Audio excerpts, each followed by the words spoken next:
Hi, today I'm going to talk about identifying our soulmates, our twin flame, because we all want that one special person in our lives with whom we feel absolutely connected and absolutely loved. And we also want to spend our entire lives with that special person.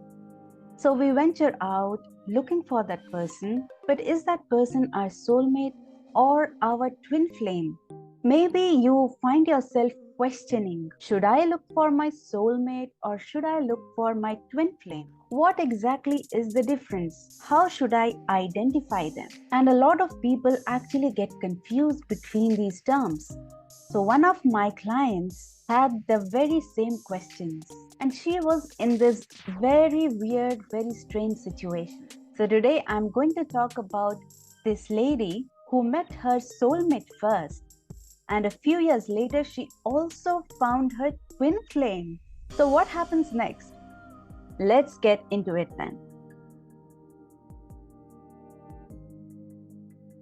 So this lady, let's call her Katie. For privacy reasons, I'm not revealing her name. She comes to me with this very strange situation where she tells me that she had already met this amazing, this wonderful man in her life, and she is definitely very sure to get married to this man who is absolutely perfect in every way possible, and they are absolutely compatible to each other.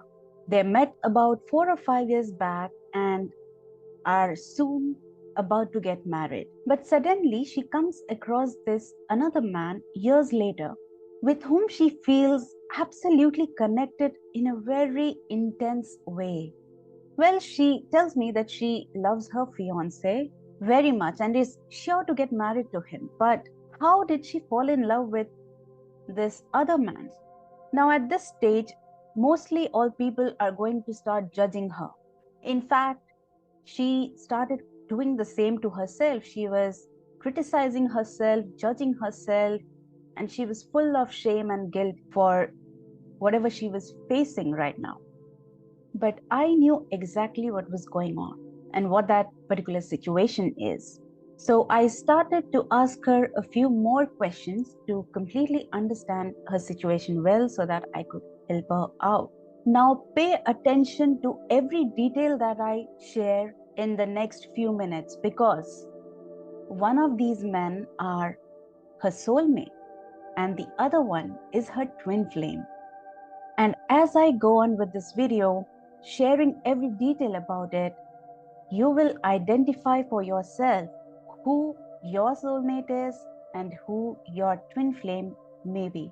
So she first starts describing her relationship with her fiance. So now let us find out if her fiance is her soulmate or her twin flame. First, familiarity. She met her fiance in a very magical way. And the moment she saw him and started talking to him, she felt like she had known him for ages. And it was the same with her fiance. He felt connected to Katie for ages. And the craziest part is that both Katie and her fiance did not want to get married until they met each other. And once they met each other, they suddenly found themselves absolutely ready to get married and start a new life. And this happens only when two souls share several lifetimes together. Next, initial issues. Their relationship, Katie and her fiance's relationship, had gone through several ups and downs over the years before finally stabilizing, and both of them ultimately accepting each other for who they are, both the good and the flaws, while making minor adjustments. Now, here I'm not suggesting that it's a toxic relationship or something like that. It's just the normal ups and downs of any relationship. Okay. Now, next, insecurity. Also, between Katie and her fiance, there were certain insecurities from time to time. Next, similarities and differences. She had certain similarities with her fiance, but in terms of individual traits and attributes, they were mostly very different.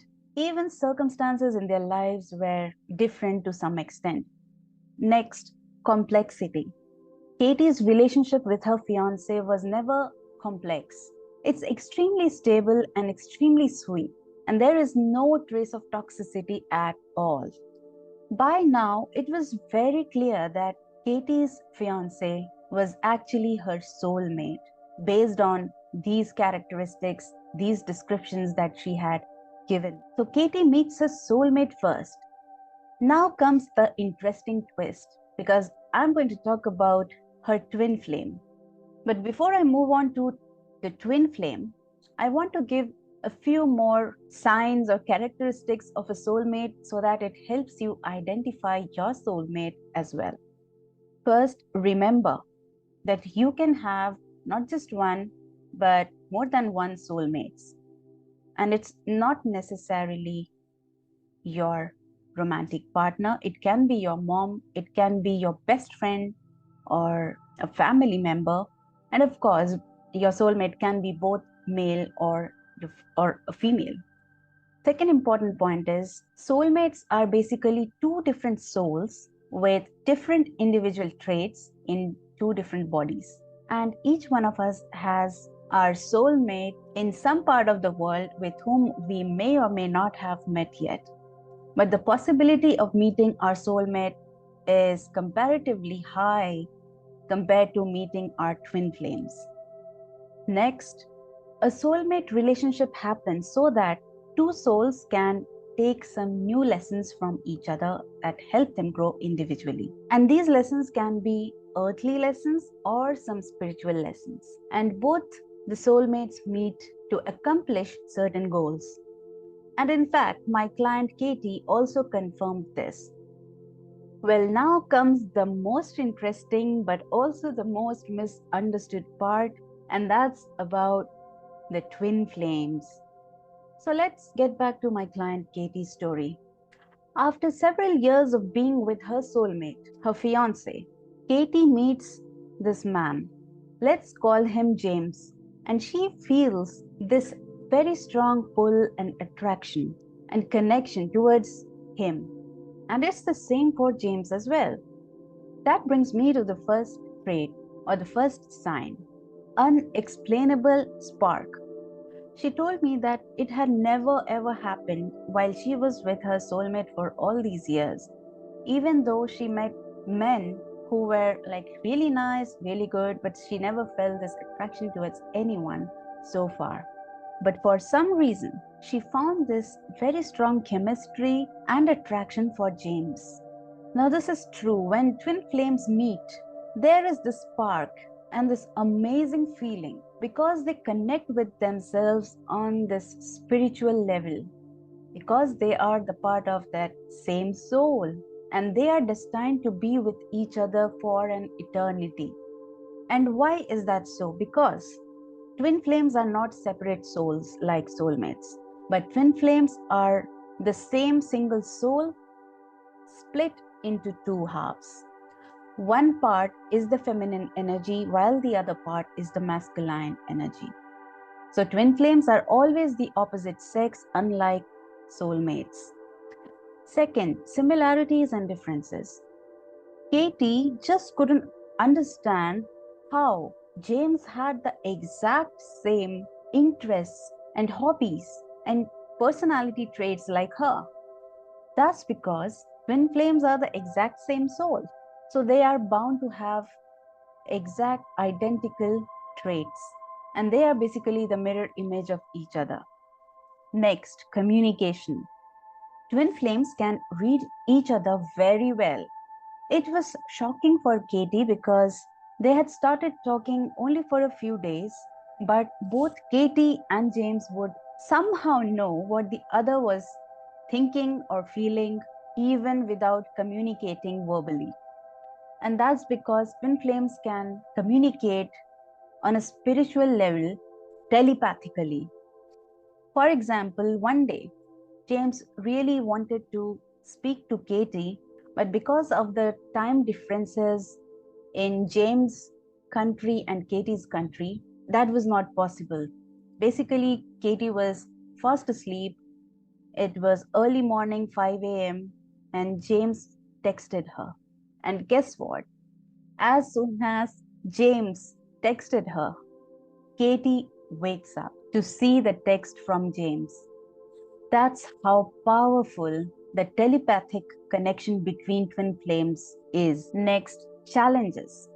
Now, twin flame relationships are not that easy. Very often, it's very common that there would be obstacles between the twin flames which prevent these souls from uniting. In Katie's case, her twin flame James lived in a completely different country. On top of that, Katie already had her fiance with whom she's about to get married. And apart from these major problems, these challenges, there were other social issues, cultural issues, and personal issues that really made their union extremely difficult. Next, love and hate relationship. It is generally said that there is a love and hate relationship between the twin flames. But this relationship can also take a different form. So it's not always that there has to be hate in the relationship, but it can also be getting hurt emotionally by the other twin flame.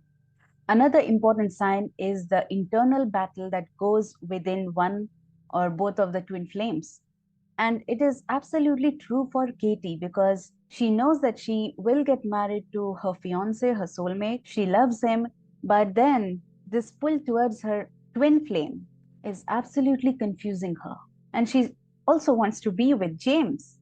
So, in this scenario, what is the way ahead?